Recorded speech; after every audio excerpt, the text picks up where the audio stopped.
আমি তো আসলে সৌভাগ্যক্রমে ২-৪টা ফ্র্যাঞ্চাইজ খেলে ফেলেছি। সো আমার বিশ্বাস আমার পরে যদি কোনো পেসার খেলে সেটা মারুফাই হবে। দেশের ক্রিকেটের পোস্টার গার্ল জাহানারা আলম বিশ্বকাপের স্কোয়াডে তার ঠাঁইটা মিলেছে এবং এক বুক আশা নিয়ে বিশ্বকাপ খেলতে তিনি যাবেন টি স্পোর্টসের মুখোমুখি।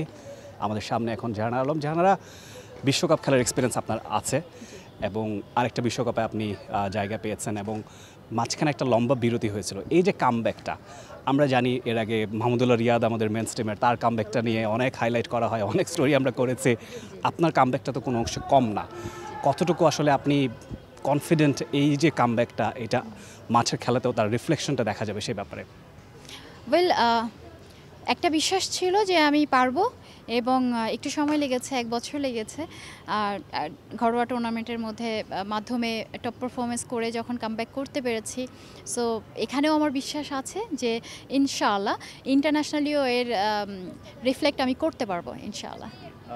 সঠিক প্যাড আর সঠিক তথ্য দিয়ে এসব সামলে নিব এক হয়ে। Monalisa sanitary napkin.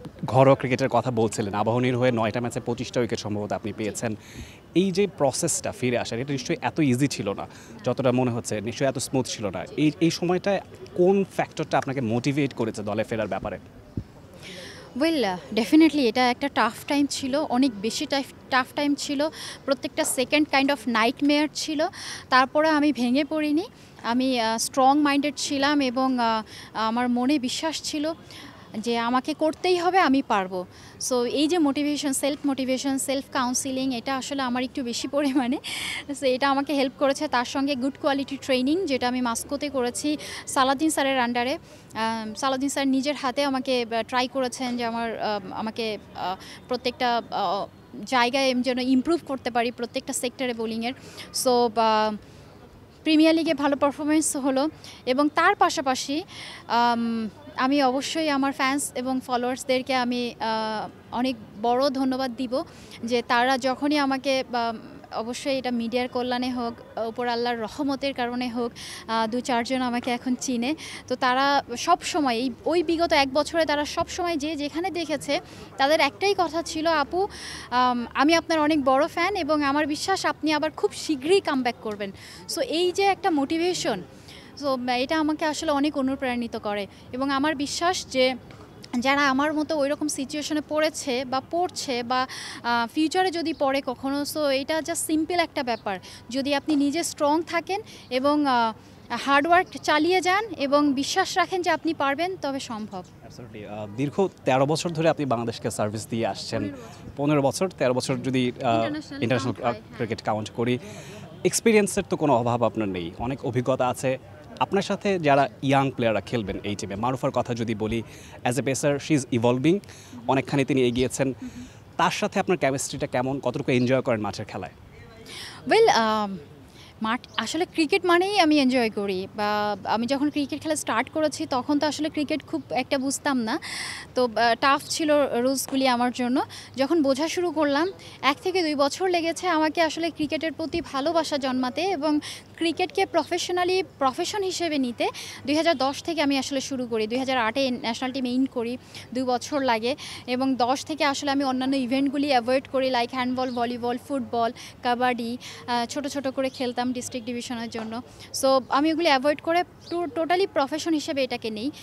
যখনই আমি আমার টিমমেটসদের সঙ্গে খেলি, নট অনলি মারুফা আমার খুব ছোট কাছের একজন বোন এবং ওর ফিউচার আসলে অনেক ব্রাইট। আমি মনে করি যে ও আসলে আমি তো আসলে সৌভাগ্যক্রমে 2-4টা ফ্র্যাঞ্চাইজ খেলে ফেলেছি। সো আমার বিশ্বাস আমার পরে যদি কোনো পেসার খেলে সেটা মারুফাই হবে এবং ওর মধ্যে সেই ক্যাপাবিলিটি, কোয়ালিটি আছে। সো আমি মনে করি যে ওর আসলে ব্রাইট ফিউচার। শুধু মারুফা না, প্রত্যেকের সাথে আমি আসলে এনজয় করি। বাংলাদেশ টিম মানে আমার second family, so I enjoy every moment. Definitely এটা নিশ্চয়ই মারুফার জন্য অনেক এনকারেজিং আপনার কাছ থেকে। ওটা একদম লাস্ট কোয়েশ্চেন, আরব আমিরাতে খেলা খুব যে পেস ফ্রেন্ডলি এনভায়রনমেন্ট সেটা না। বাংলাদেশের ম্যানস টিমের পেসাররা তো বর্তমানে অনেক স্ট্রং একটা ইউনিট হয়ে দাঁড়িয়েছে। মেয়েদের টিমেও সেই সম্ভাবনাটা আমরা দেখতে পাচ্ছি। কতটুকু হোপফুল আরব আমিরাতের এই ওয়ার্ল্ড কাপটা সম্পর্কে আপনি? ওয়েল সবাই বলছে আসলে শারজার আমরা 3টা ম্যাচ খেলবো ওখানে, সেটা ডে নাইট ম্যাচ, ইভিনিংয়ে ম্যাচ 3টাই, এবং তার সঙ্গে আসলে ওটা স্পিন সহায়ক হবে। সো ওয়েল এদিক থেকে আমি বলবো যে আমরা 4জন পেসার আছি, রেগুলার আছে, আমি, মারুফা এবং দিশা, ঋতুমণি মাঝে মাঝে কন্ট্রিবিউট করে। সো এই দিক থেকে আমি মনে করি যে ডেফিনেটলি আমরা চেষ্টা করব। আমাদের সঙ্গে pace bowling coach just involve হয়েছেন। সো আমার বিশ্বাস এই টুর্নামেন্ট থেকে শুরু হবে, সামনের যে টুর্নামেন্টগুলি আসবে সেটা বড় টুর্নামেন্ট হোক বা বাইল্যাটারাল সিরিজ হোক, আমার বিশ্বাস যে আমরা সেখানেও অনেক ভালো করব। তবে এই টুর্নামেন্টে আমাদের স্পিন ইউনিটের পাশাপাশি পেস ইউনিট থেকে আমাদের একটা কন্ট্রিবিউশন থাকবে বলে আমি আশা রাখছি। Thank you so much Jahanara, best of luck for the world cup. যেমনটা শুনছিলাম জাহানারা আলমের কাছ থেকে, আমরা বিশ্বকাপের জার্নি সেটা কতখানি ডিফিকাল্ট সেটা বলার অপেক্ষা রাখে না, কিন্তু তার জাহানারা আলমের সেই প্রায়র এক্সপিরিয়েন্সটা আছে বিশ্বকাপে খেলার, সেই জায়গাটায় তিনি হোপফুল। তিনি ইউথ ক্রিকেটার যারা আছেন তাদের কথা বলছিলেন, তাদের সম্ভাবনা কতখানি তিনি বলেছেন it's a big complement for Marufa, যে তারপরে যদি কেউ ফ্র্যাঞ্চাইজি ক্রিকেটে খেলতে পারে সেটা মারুফা তিনি বলছেন, এবং সেই তার সঙ্গে পেস বোলিংয়ের জুটিটা তিনি এনজয় করেন। আশাবাদী, এবং সেই আশার প্রতিফলন মাঠে কতটা ঘটবে সেটা অপেক্ষা করতে হবে। বিশ্বকাপ যখন শুরু হবে তখন নিশ্চয়ই আমরা জানতে পারবো বাংলাদেশ টিম কতখানি আছে। তবে এই মুহূর্তে আশাবাদী আমাদেরকে হতেই হচ্ছে বিশ্বকাপের ব্যাপারে। For more updates, subscribe to our YouTube channel and click on the bell icon.